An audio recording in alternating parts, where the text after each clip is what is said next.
Salut les amis, c'est Isma, bienvenue sur ce qui me fait kiffer, la chaîne YouTube qui mélange pop culture et street culture. J'ai le plaisir de vous recevoir aujourd'hui pour parler de Andor épisode 9 et j'ai envie de commencer en disant, franchement, est-ce que c'est pas une des meilleures séries qu'on ait eues cette année? C'est archi sous-estimé, sous-coté et en vrai, il y a du travail de réal, les acteurs sont bons, l'histoire est cohérente. Il n'y a pas de zinzintri à la Disney Marvel, tu vois. Donc en vrai, c'est validé. Mais on va y revenir tout de suite. Là, c'était juste pour vous donner un petit peu envie de regarder un peu tout ça. Abonne-toi, commente, like, partage, aide la chaîne à grandir, donne de la force, soldat clone de la République. Petit message, voilà, je me suis rapproché de 2-3 créateurs de contenu, d'autres youtubeurs, voilà. Je vous invite vraiment à aller découvrir leur chaîne. Prochainement, vous allez avoir des lives faits ensemble, vous allez avoir peut-être des vidéos faites ensemble. Voilà, en tout cas, il y aura des projets en commun. Voilà, on essaye un peu de s'unir pour prendre un peu plus de place sur le YouTube Game. Donc, la force que vous me donnez, donnez-leur. C'est important, allez vraiment cliquer leur chaîne, abonnez-vous. Voilà, c'est des bons gars, tout ça. Ils partagent la même vision de la pop culture que moi. Souvent, voilà, on est souvent d'accord, c'est des bons gars. Donc, voilà, donnez-leur de la force. Ok, ça c'est fait. Maintenant, on attaque cet épisode de Andor. Donc, deuxième épisode de l'arc prison, Raqina 5. Voilà. Du coup, qu'est-ce qui se passe maintenant? On continue de voir Andor préparer sa fuite. Ça, c'est l'élément principal.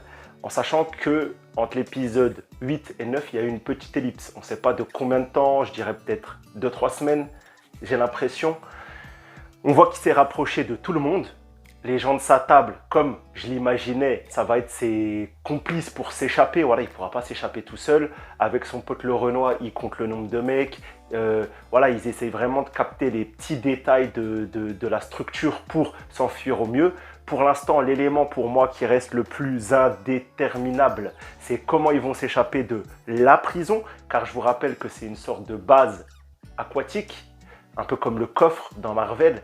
Et du coup, il va leur falloir un vaisseau. Bon, j'imagine qu'ils vont s'emparer d'un vaisseau qui va amener des prisonniers au prochain tour. Voilà. On peut aussi se demander, est-ce qu'ils partent un petit groupe? Parce que là où, par exemple, beaucoup de comparaisons avec Prison Break, Michael a sa petite équipe, Sucré, T-Bag, Abruzzi, tout ça, Sinote.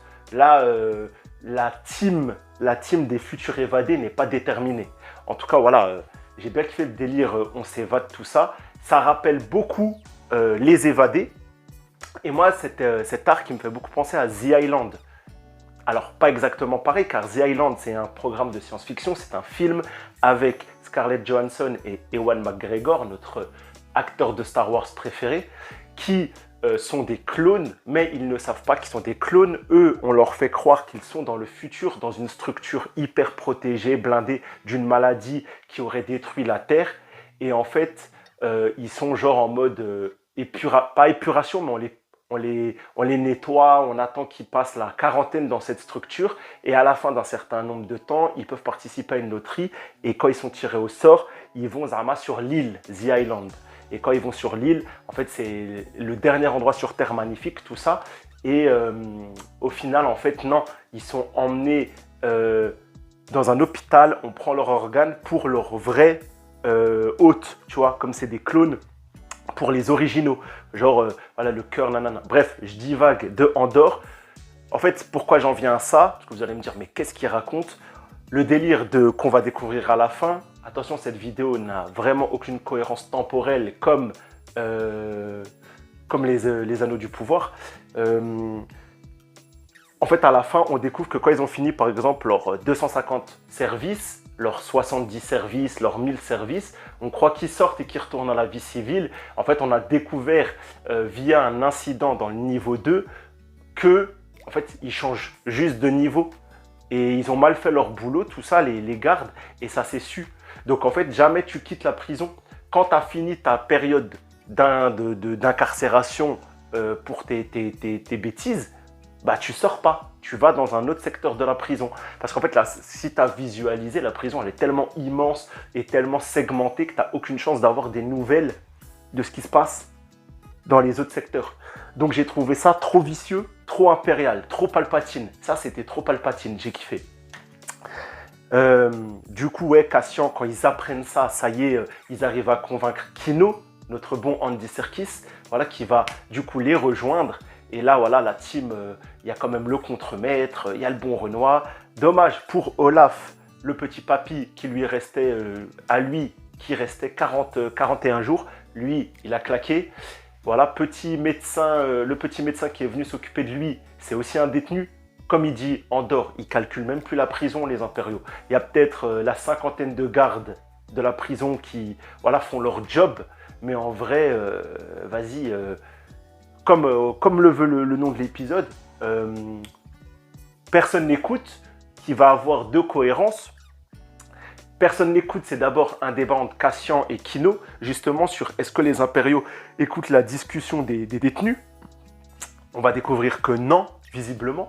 Et personne n'écoute, c'est aussi Mon Mothma, car on a une grosse partie sur Mon Mothma dans cet épisode. Voilà, Mon Mothma qui, excusez-moi les amis, qui commence à comprendre que le Sénat galactique / impérial n'a plus aucune raison d'être, car les lois et même comment on peut dire, la bienveillance de la République n'existe plus. Et du coup, ça, Mon Mothma, je pense que ça va l'aider petit à petit à vraiment endosser la casquette de la rébellion et de quitter les bancs du Sénat fictif, tu vois. Donc, c'était plutôt intéressant. On découvre également que Vel, donc Vel, la chef de l'escadron d'Aldani, c'est sa cousine. Moi, j'ai toujours comme théorie que Luten, c'est le père de Vel, donc peut-être l'oncle ou le grand-oncle de Mon Mothma. L'avenir nous le confirmera, bien sûr, c'est une théorie. En tout cas, j'ai bien aimé la relation entre Vel, la fille de Mothma et Mon Mothma. Voilà. Surtout que c'est Vel qui est la plus convaincue de la cause de la liberté. Et tu vois que Mon Mothma, elle en prend quand même... Elle est juste indignée de ce que devient l'Empire. Et Vel, c'est une rebelle dans l'âme, tu vois. Et je pense que cet esprit, ce fighting spirit va petit à petit se transverser dans Mon Mothma. Et on va voir la Mon Mothma qu'on connaît dans l'avenir. Donc voilà, très bon épisode. Maintenant, j'ai envie de dire la partie masterclass de l'épisode, voilà. C'est notre bonne Dedra Meero, bonne au sens bonté, car elle n'est pas du tout bonne. C'est une grosse chienasse, pardon, c'est une méchante, vilaine fille, et franchement, elle est mauvaise, elle est mauvaise. Le délire là des plaintes, des pleurs d'enfants, c'est terrible, c'est terrible. Elle fait écouter ça à Binks, Binks elle pète les plombs. Magnifique plan sur le regard et après le hurlement de Binks. Venez pas me dire que la série n'a pas de tentative de bonne réal. C'est pas du tout une série feignante, voilà. Que ça soit les décors, tout ça, il y a plein de choses qui sont créées pour rendre cohérent tout ça, cet univers, c'est magnifique. Même les jeux de lumière, voilà, pendant les interrogatoires où Dedra elle s'approche avec la contre-luminosité, elle a des traits comme ça de personnes, enfin tu vois ses pires aspects, un mauvais plan d'elle qui la rend vraiment diabolique. J'ai trouvé ça très très bien joué. Ouais, franchement, chaud. Cyril, le mec chelou, le stalker, qui suit Dedra pour lui dire je suis amoureux, / de vous, / de la cause, / de Palpatine. C'est n'importe quoi, mais Cyril, il est barjot. Mais je pense pas qu'il va rejoindre l'Empire à terme. Je me demande s'il va pas devenir un peu zinzin. Tu vois, un genre de serial killer indépendant de l'Empire qui veut traquer Cassian et qui veut faire le sale boulot de l'Empire sans être vraiment de l'institution impériale. À déterminer, bien sûr, avec les épisodes qui vont venir. Mais voilà, je trouve que sa place de personne instable psychologiquement ne rentre pas dans le profil type des impériaux, tu vois. Les impériaux, c'est plus des gens, par leur naissance, par leur mode de vie, par leur histoire, eux, ils ont été séduits par la proposition impériale, voilà. Ça sera peut-être un jour un débat dans un bilan de Andor, parce qu'il y a des choses à dire là-dessus, sur comment les séries Star Wars arrivent à nous montrer que l'Empire sait séduire les personnes les plus précaires de la galaxie. Je trouve qu'il y a vraiment un débat là-dessus, comme un peu l'a fait en comparaison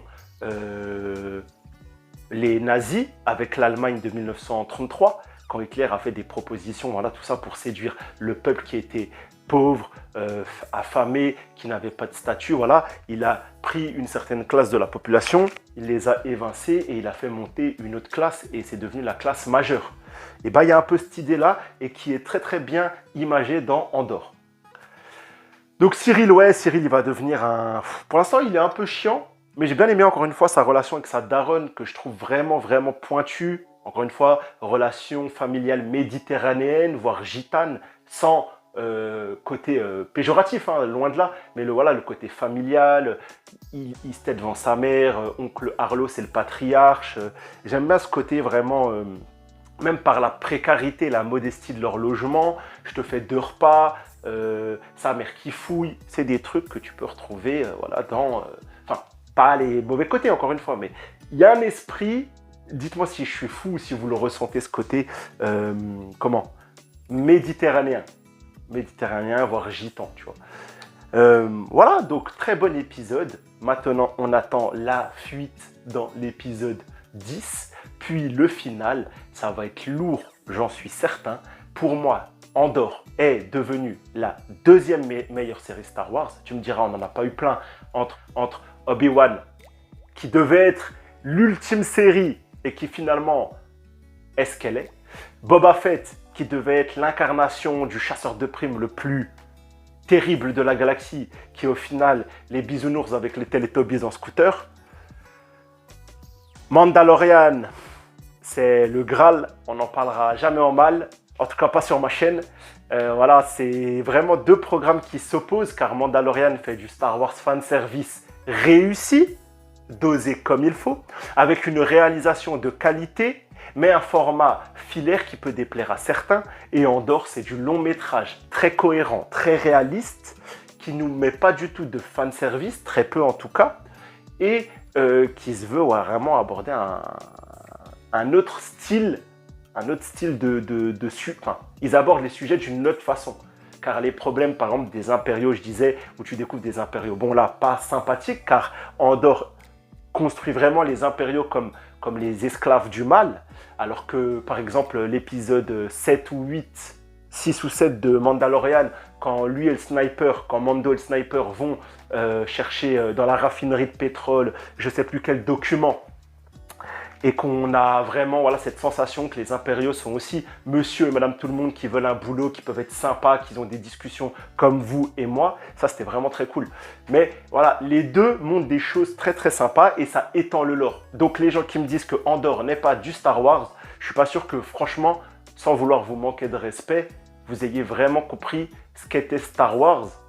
Car Star Wars a vraiment été toujours basé sur différentes questions. L'espionnage, le monde des samouraïs, le monde western, ça on le sait. Mais il n'y a pas que ça, il y a plein d'idéologies. Et pour moi, Andor n'est pas à côté de la plaque. J'ai plus peur de la série qui va bientôt arriver avec Jude Law, voilà, qui va parler d'un adulte dont on ne sait pas qui il est, qui va prendre avec lui 4, 5, 6, 8 enfants, et qui vont tenter de survivre de planète en planète. Un genre de bus magique façon George Lucas dégradé Wish, ça risque d'être compliqué.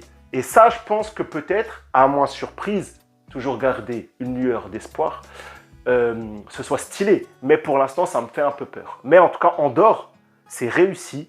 Petit à petit, je vois le Andor de Rogue One. Et voilà, bravo Diego Luna. Franchement, pari réussi de réincarner ce personnage.